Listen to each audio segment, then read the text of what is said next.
श्री राधे राधे। बोल वृंदावन हरि लाल की। एक बार मैया पार्वती उमा भगवान राम के बारे में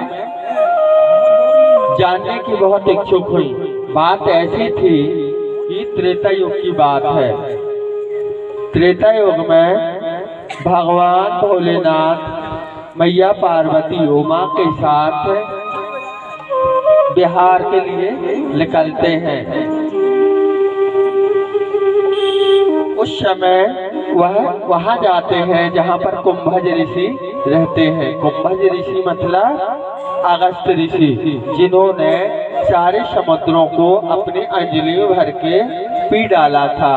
इसी कारण उन्हें कुंभज कहने लगे।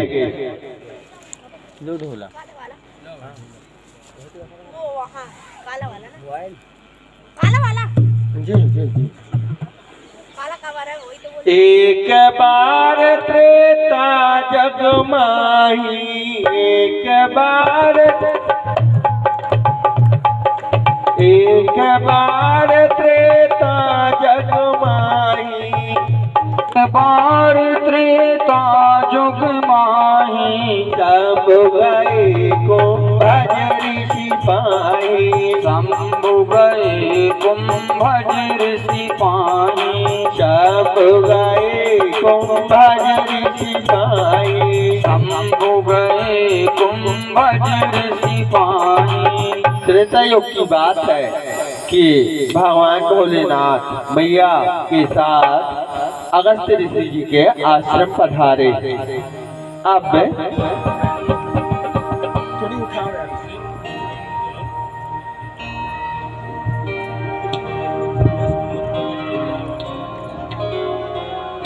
इसके बाद अगस्त जी ने उनका स्वागत किया, सत्कार किया, भगवान को बार बार प्रणाम किया और भगवान भोलेनाथ से कहने लगे कि हे उमापति, मैं आपकी क्या सेवा करूं, आज्ञा प्रदान करें। तब भोलेनाथ कहने लगे कि हे अगस्त, हे ऋषि श्रेष्ठ, मुझे कुछ ऐसा पान कराओ, ना तो जलपान ना तो किसी और चीज का इन्हें लोभ ही रहा। कुछ ऐसा पान कराओ जो अमृत से भी श्रेष्ठ हो। ऋषि सोचने लगे कि अमृत से श्रेष्ठ, अमृत से अच्छा, अमृत से सुंदर क्या होगा। उन्होंने अनुमान से और भगवान भोलेनाथ की इच्छा जानकर कहा राम। जैसे ही राम का नाम लिया, जैसे ही राम का नाम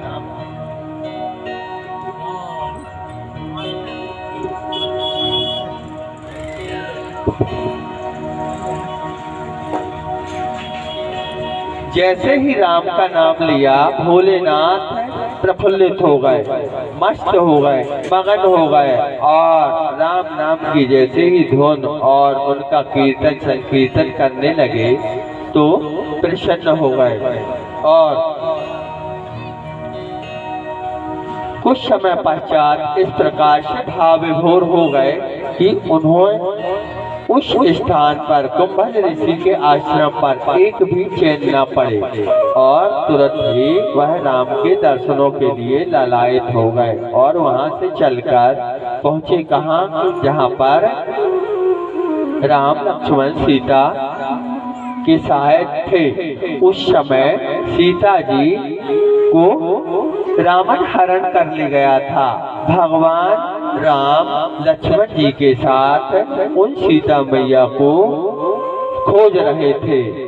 तो जय सच्चिदानंद, हे अंतर्यामी, हे पारब्रह्म परमेश्वर, करुणा निधान सुजान शील जानत राबिरो, जन्म निरंजन पाप भुरंजन शुक्रारी मुनि चंद्रा।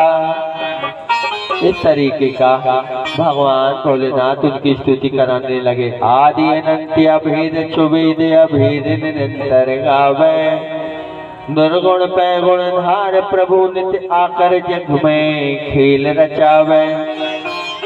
इस तरीके का भगवान भोलेनाथ राम की स्तुति करने लगे। भगवान भोलेनाथ की इस प्रकार स्तुति देखकर राम भी उनकी स्तुति करने लगे। नमामि देवं करुणानिधानं तमालवर्णाय सुवितावतारम् नमामि शमीशां निर्वाणरूपं नमं व्यापकं ब्रह्मवेदास्य रूपं निजं निर्गुणं निर्विकल्पं निरीहं यदाकाशमाकाशवासं भजेऽहं निराकारमूकारमूलं तुरीयं गिराज्ञानगौतीतमीशं गिरीशम्। इस प्रकार भोलेनाथ की स्तुति राम जी किए और राम जी की स्तुति भोलेनाथ किए। अब कुछ पार्वती मैया समझ न पाई कि सर्वात्मा सर्व अंतर्यामी कौन है? भोलेनाथ। और यदि मान लीजिए कि अंतर्यामी पारब्रह्म परमेश्वर सत्य सनातन भगवान श्री राम है, तो इस प्रकार मनुष्य रूप धारण करके अपनी पत्नी के विरह में ऐसे तड़प रहे हैं जैसे कि मनुष्य ही हो। उन्हें संदेह हो गया और जब भगवान भोलेनाथ वहां से चलकर कुछ स्थान पर ठहरे तो पार्वती असमंजस में पड़ी थी और परीक्षा की मन में जिज्ञासा करने लगे।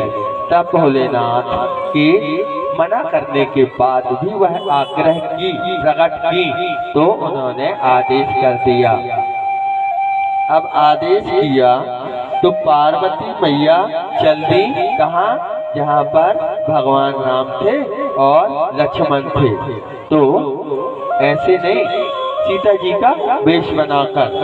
तो लक्ष्मण जी देखे और एकदम से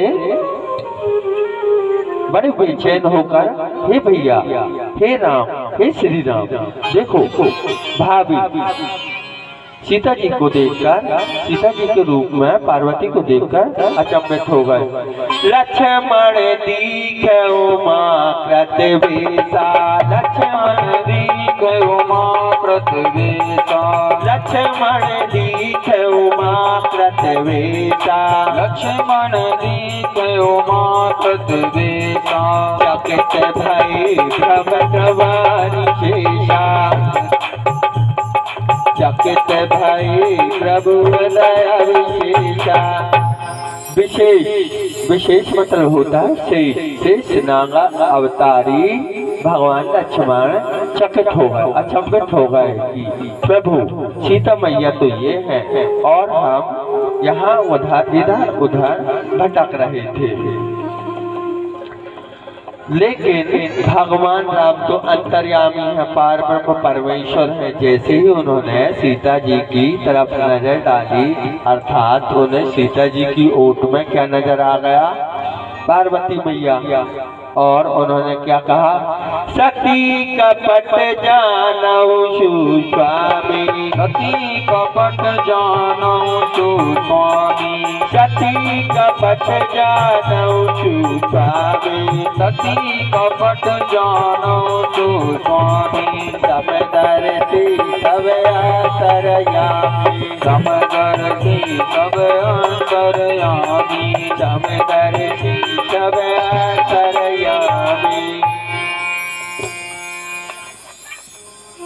सती का कपट जानकर राम जी पहचान गए कि यह मेरी परीक्षा लेने आई हैं। तो राम जी मैया की तरफ अपने नेत्र करके राम बोले कि हे मैया, इस वन में आप कैसे भटक रही हैं? कहाँ बहोरी कहाँ ब्रज के तू, बहोरी कहाँ ब्रज के तू, कहीं बहोरी कहाँ ब्रज के तू, बहोरी कहाँ ब्रज के तू, रही रे तू, बेटन अकेले फिरेंगे रे तू। हे मैया इस जंगल में, इस घोर वन में आप अकेली कहाँ भटक रही हैं? वृक्ष केतु कहाँ है? भोलेनाथ को कहाँ छोड़ आए जो यहाँ पर अकेले?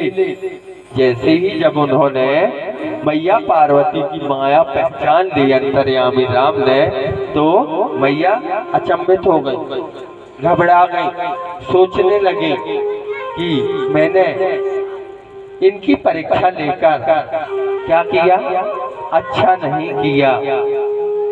तो फिर इसके बाद भगवान मायापति की माया न जाने मायापति की रानी। मायापति कौन है? भगवान राम। और माया कौन है? साक्षात परब्रह्म परमेश्वरी जगदम्बा दुर्गा।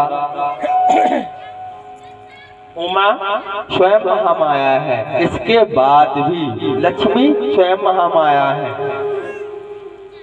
और राम मायापति हैं, तो उनकी माया को भी ना जान पाई। और अब राम स्वयं अपनी माया महामाया को दिखाने लगे। क्या कर? जहाँ चित बहुत प्रभु आसीना, जहाँ चित बहुत प्रभु आसीना, जहाँ चित बहुत प्रभु आसीना, जहाँ चित बहुत प्रभु आसीना, वही से मुनीष प्रवीणा, वहीं से मुनीष प्रवीणा, वही से मुनीष प्रवीणा। आप भगवान राम अपनी माया मैया उमा को दिखाने लगे। और कैसे दिखाने लगे कि मैया आगे पीछे ऊपर नीचे जिस ओर देखती, जहाँ ओर देखती, वहाँ पर उन्हें क्या नजर आने लगा? राम। कहीं राम अकेले हैं, कहीं राम लक्ष्मण जी के साथ हैं, कहीं लक्ष्मण सीता मैया भरत शत्रुघ्न। इस प्रकार से राम अपनी दिव्यता उमा को दिखाने लगे। अब भोलेनाथ अपने स्थान स्वस्थान पर आंखें मूंद कर यह सारा दृश्य देख रहे थे और घबराने लगे। अंदर घबराने किस कारण लगे? इस कारण कि उन्होंने देख लिया कि पार्वती सीता का रूप धारण कर ली। सीता का रूप धारण कर ली मतलब अब मेरा और सती का मिलन असंभव है। जो माँ का रूप धारण कर ले तो वो तो फिर माँ समान हो गई, मतलब तो दुखी हो गए। दुखी इस कारण हो गए जिनकी पत्नी सदा के लिए अब दूर होने वाली हो, तो वह दुखी ना होगा ना। तो भगवान भोलेनाथ सोचने लगे भगवान राम के ऊपर, हरि माया भाभी बलवाना, हरि माया भावी बलवाना, हरि माया भाभी बलवाना, हरि माया भावी बलवाना, हृदय विचारत सब सुजाना, हृदय विचारत सब सुजाना, हृदय विचारत सब सुजाना, हृदय विचारत सब सुजाना। विरह की वेदना दुख करुणता अंदर समा गई और भगवान भोलेनाथ सारी माया सारी विधि का विधान भगवान राम के ऊपर भगवान राम के चरणों में सौंपकर सोचने लगे और कहने लगे कि जो अब करहु सती सन प्रीति, जो अब करहु सती सन प्रीति, जो अब करहु सती सन प्रीति, जो अब करहु सती सन प्रीति, मिटाई भगत हरि नीति, मिटाई भगत हर होय अनीति, मिटाई भगत यश होय अनीति, मिटाई भगत यश होय अनीति। यदि मैं अब सती के साथ अपना स्नेह प्रेम रखता हूँ पत्नी बात तो भक्त की और भगवान की मर्यादा चली जाएगी, अनीति हो जाएगी, सारी नीतियों का खंडन हो जाएगा।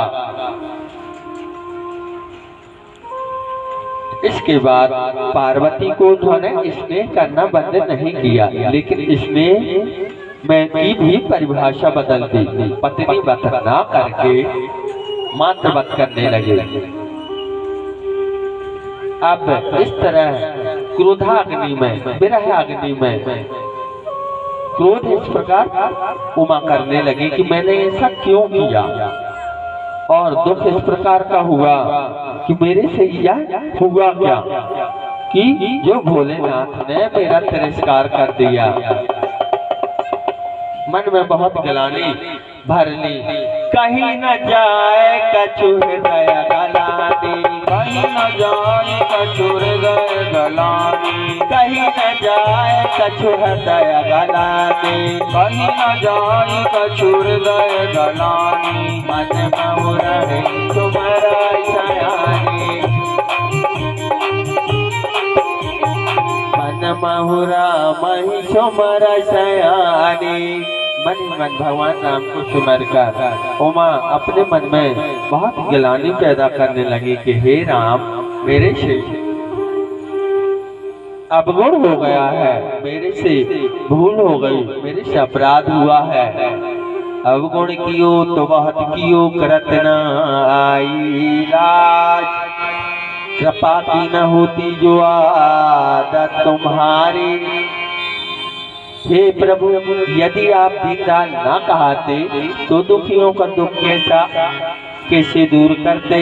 वही गिलानी, वही दुख, वही अपराध मुझसे हो गया, मुझे क्षमा करिए। और क्षमा वर नहीं मांगने लगी, उस अपराध का दंड भी स्वयं मांगने लगी।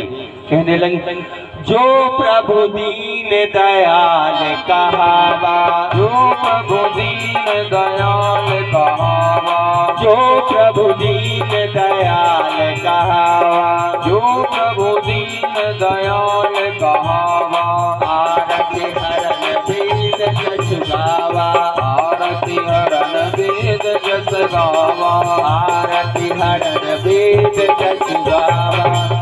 हे प्रभु, मैं आपसे विनती कर रही हूँ, बार बार विनती कर रही हूँ, यदि आपने सत्य रूप धारण किया है, सत्य नाम धारण किया है, दीनदयाल नाम आपका सत्य है, तो मेरे ऊपर एक कृपा करिए।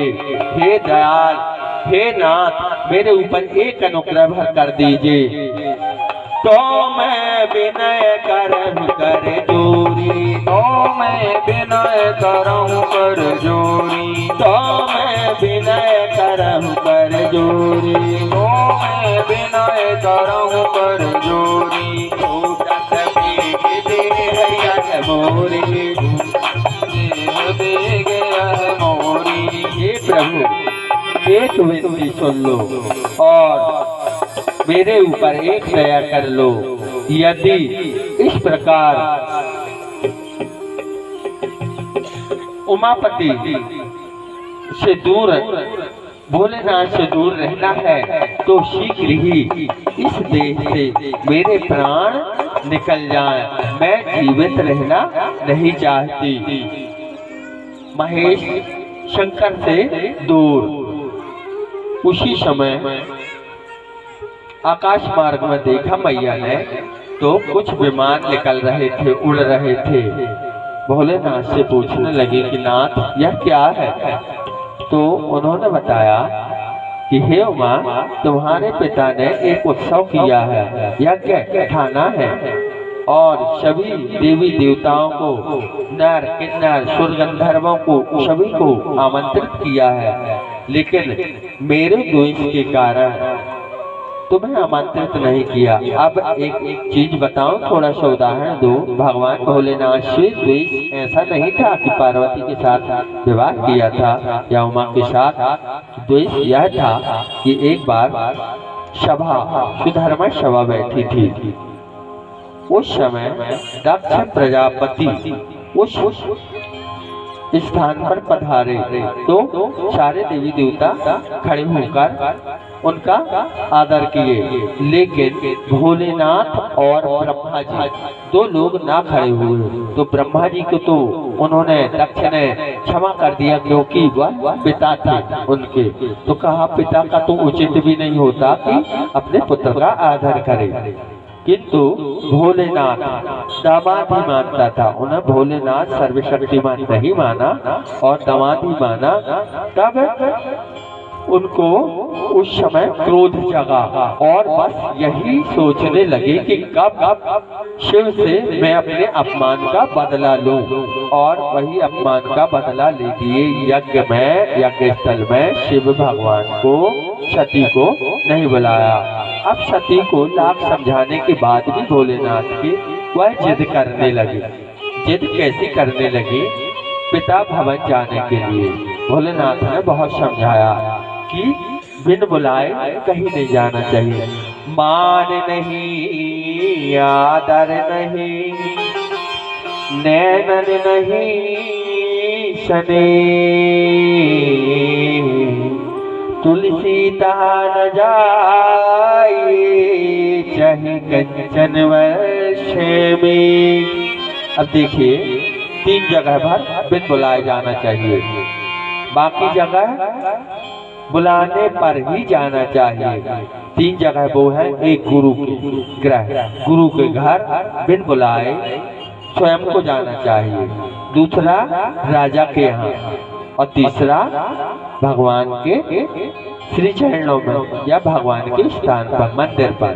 3 जगह बिन बुलाए जाना चाहिए। इसके बाद बिन बुलाए बिना आदर के कहीं नहीं जाना चाहिए, यहाँ तक कि स्वयं के पिता के घर में भी। लेकिन मैया चली गई।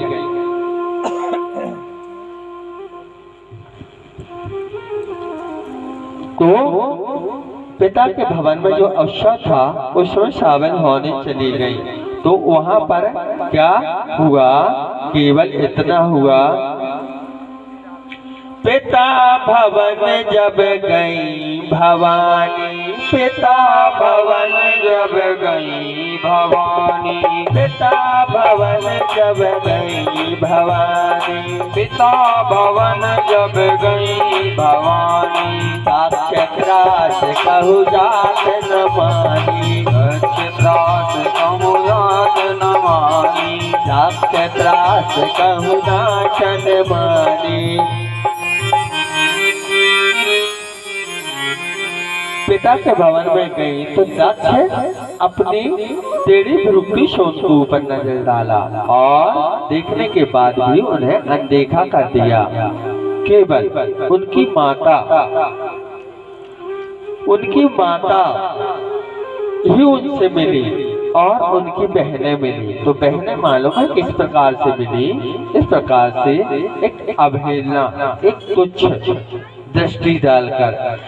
सादर भला ही मिली एक माता, सादर भला ही मिली एक माता, सादर भला ही मिली एक माता, सादर भला ही मिली एक माता। भगनी मिली बहुत मुस्कुराता, भगनी मिली बहुत मुस्कुराता। अब जो भगनी मिली मतलब उनकी बहनें मिली ना, वो भी मुस्कुराते हुए मिली। लेकिन मुस्कुराते हुए कैसे? ऐसे कि मान लीजिए किसी पुत्र को बहुत स्नेह दिया जाए, किसी को बहुत ऊंचा बिठाला जाए, बहुत लाड़ प्यार किया जाए और एक को ना किया जाए। यहाँ उसी प्रकार का हुआ था कि बाकी बहनों को बहुत आदर, बहुत लाड़ प्रेम से बुलावा निमंत्रण भेजा गया था और ये पहुंची थी कैसे? बिन बुलाए। अब बिन बुलाए का किस प्रकार से थोड़ा सा अवहेलना करता है आदमी, आप लोग भी समझते होंगे। वो भी हंसने लगे। अपने आप में उन्हें अहंकार आ गया, अभिमान आ गया कि हम स्वाभिमानी हैं, माननी है, इस कारण ऐसे बुलाए गए हैं। और यार जैसी आई बिन बुलाए। जब इस प्रकार देखी सारे देवी देवताओं के ऊपर कड़ी दृष्टिपात करने लगी। मैया उमा सती कड़ी दृष्टिपात करने लगी। जैसे ही जब चारों तरफ देखी ना कड़ी दृष्टिपात की तो सारे देवी देवता कपने लगे, डरने लगे। और जब देखी कि कोई सा भी स्थान शंभु का नहीं है तो शिव अपमान न जाय सही, हृदय न हो प्रभु, सकल समय के हट हट के तवा बोली बचने सको। जब किसी को बहुत ज्यादा आहत हो जाता है, कोई बहुत ज्यादा दुख हो जाता है, तो आप भी जानते होंगे हाँ, कि उसकी एकाएक आवाज निकलना बंद हो जाती है, एकदम आवाज दब जाती है। मैया भी उस समय इतना ज्यादा करुण रस में डूब गई, इतना ज्यादा दुख समा गया उनके कि बहुत देर तक तो उनकी आवाज न निकली। लेकिन फिर धीरे धीरे करके अपने आप को संभाली और अपने शरीर को, अपने मन को स्थिर करते हुए क्रोध करके बोली, जगदात्म महेश पुरारी, जगदात्मा महेश पुरारी, जगदात्म महेश पुरारी, जगदात्मा महेश पुरारी, जनक जगत सबके हितकारी, जनक जगत सबके हितकारी, जनक जगत सबके हितकारी। हे दाक्ष अपने पिता का सीधे नाम लेने लगे, क्रोध में थी बहुत ज्यादा। पिता नाम कहकर दक्ष कहने लगे, हे दक्ष, हे साक्षात, हे मूर्ख बुद्धि, हे मूढ़ बुद्धि, दक्ष जगदात्मा महेश पुरारी, सारे त्रिभुवन के स्वामी कौन है? शिव जी। यह सृष्टि उन्हीं से उत्पत्ति हुई है और उन्हीं में समाप्ति है।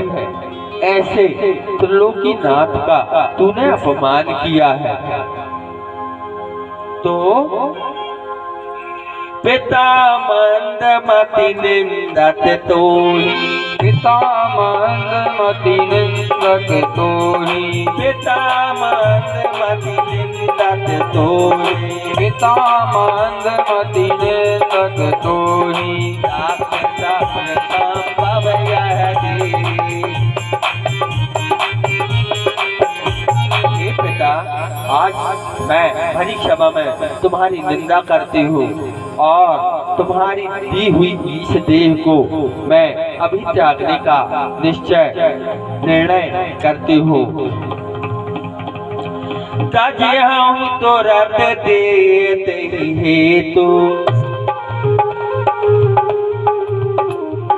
तजहूँ तो रत देते हेतु, तजहूँ तो रत देते हेतु, और हरि चंद्र मौल ब्रज केतु, और हरि जन मौल ब्रज केतु, और हरि चंद्र मौल ब्रज केतु।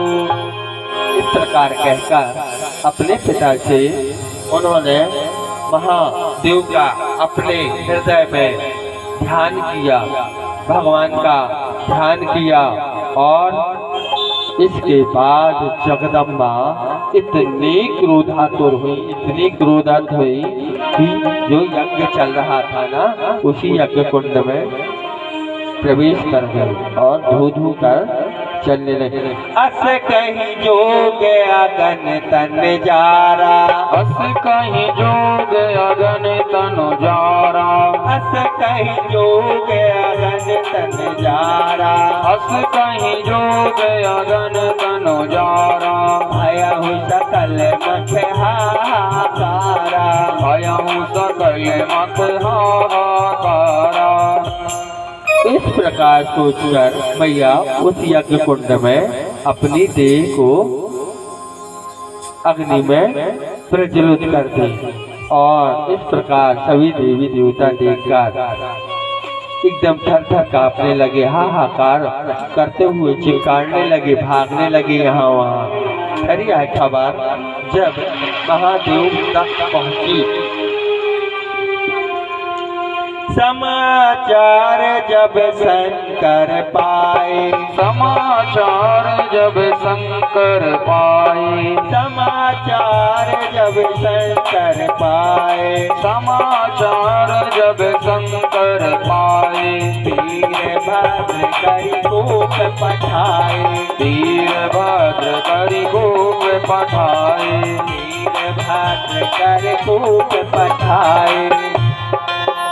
जब महादेव को यह ज्ञात हुआ कि उमा सती अपने दक्ष यज्ञ में अपनी देह को विदीर्ण कर डाली, जला डाली, तो उन्हें एकदम बहुत ज्यादा चिढ़ और क्रोध हुआ। उस क्रोध में वह अपनी जटाओं को नोचने लगे। जब अपनी जटाओं को नोचने लगे तो उसमें से एक बाल उखड़ कर आया उनके हाथ में। उसी एक बाल को भोलेनाथ पृथ्वी पर पटक दिए और पृथ्वी पर पटकने से उस बाल के हो गए दो टुकड़े। एक टुकड़े से वीरभद्र का जन्म हुआ, उत्पत्ति, और दूसरे टुकड़े से महाकाली का। महाकाली को और वीरभद्र को आदेश दिए दक्ष यज्ञ विध्वंस करने का, और दक्ष का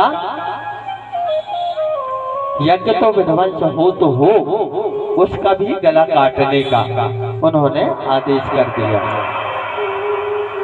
इस प्रकार जाकर के वीरभद्र ने इस प्रकार तांडव किया उस यज्ञ में कि देवताओं को किसी की नाक काट दी, किसी के कान काट दिए, किसी के हाथ काट दिए, किसी को दो भागों में विभक्त कर दिया। इसी प्रकार से काली भी महाक्रोध करने लगी। इसी प्रकार से रणचंडी का रूप धारण करके काली भी तांडव मचाने लगी। सारे देवी देवता जो बड़े आदर से, बड़े मान से, बड़े स्वाभिमान से आए थे, भागने लगे, तितर बितर हो गए। उसी समय जब भोलेनाथ का क्रोध थोड़ी शांत हुआ तो भोलेनाथ उस स्थान पर आए और सती की देह को अध जला ही लेकर अपने हाथों में अपने हृदय से लगाकर भागने लगे। और इधर वीरभद्र और काली अपना रौद्र रूप दिखाते ही रहे और दक्ष का यज्ञ भी विध्वंस कर दिया और दक्ष का मस्तक अलग कर दिया। इस प्रकार से विष्णु जी ने देखा कि भोलेनाथ सती की देह को लेकर विलाप करते हुए भाग रहे हैं। तो कारुण्य रूपम, भगवान भोलेनाथ पर भी कारुण्य रूप, करुणा के रूप भगवान श्री राम रूपी नारायण दुखी हो गए और उनके ऊपर करुणा करके अपना सुदर्शन ले चक्र लेके दौड़ने लगे। किसके पीछे? महादेव के पीछे। और महादेव जी के जो पार्वती सती जी के जो कंकाल को उन्होंने अपने हृदय से लगाए भटक रहे थे चारों दिशाओं में, उसके टुकड़े टुकड़े करने लगे। अब टुकड़े टुकड़े करते करते उनके हुए टुकड़े कितने? 52 फीट। तो जो 52 फीट है शक्ति मैया के, कहीं नैना गिरे तो वहाँ नैना देवी हो गई, कहीं उनके बाल गिरे तो वहाँ कौमारी देवी हो गई, कामाख्या देवी हो गई। ऐसे जिभ्या में जहाँ उनकी हृदय ज्योति गिरी तो वहाँ ज्वाला देवी प्रकट हो गई। इस प्रकार से मैया का के 52 पीठ बन गए और फिर भगवान भोलेनाथ की सब लोग स्तुति करने लगे। आदिदेवम जगत कारणम श्रीधरम शिव समान दाता नहीं विपद विदारण हार। सारे देवी देवता चिल्लाने, लज्जा मोरी राखियो शिव नंदी पे सवार ध्याये नित्यं महेशं रजत गिरि नवम चारि चंद्रावसंतम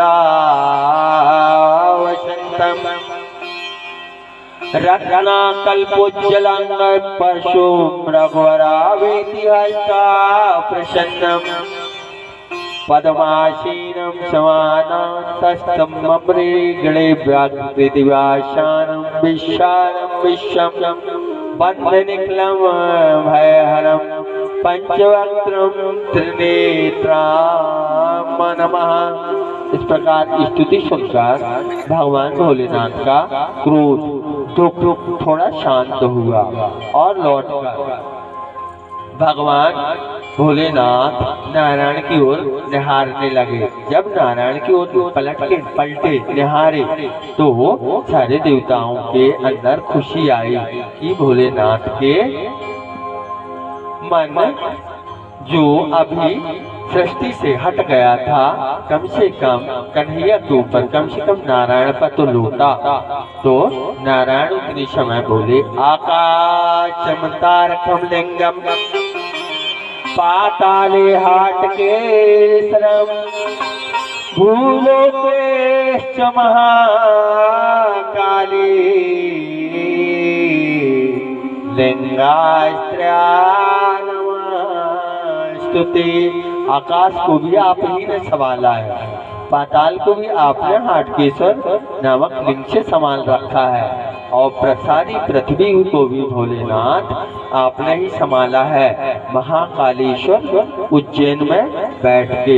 इस कारण हम आपकी आराधना करते हैं, हम सब आपकी शरण में हैं कि अब इस सृष्टि को संभालिए नाथ।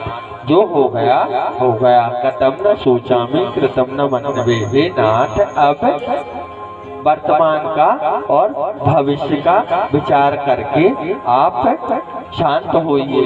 तब भोलेनाथ शांत हो गए और ब्रह्मा विष्णु और देवताओं की आराधना पर दक्ष को बकरे का सिर काटकर लगाया गया और जो यज्ञ अधूरा छूटा था उस यज्ञ में पूर्णाहुति डाली गई। ओम पूर्णमदः पूर्णमदं पूर्णात् पूर्णमुदच्यते पूर्णस्य पूर्णमादाय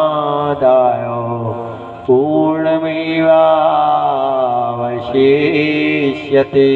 इस प्रकार भगवान भोलेनाथ प्रसन्न हुए और नारायण भी प्रसन्न हुए और सब लोग अपने अपने स्थान को चले गए और सृष्टि का कार्य ऐसे व्यवस्थित रूप से चलने लगा। बोल वृंदावन बिहारी लाल की।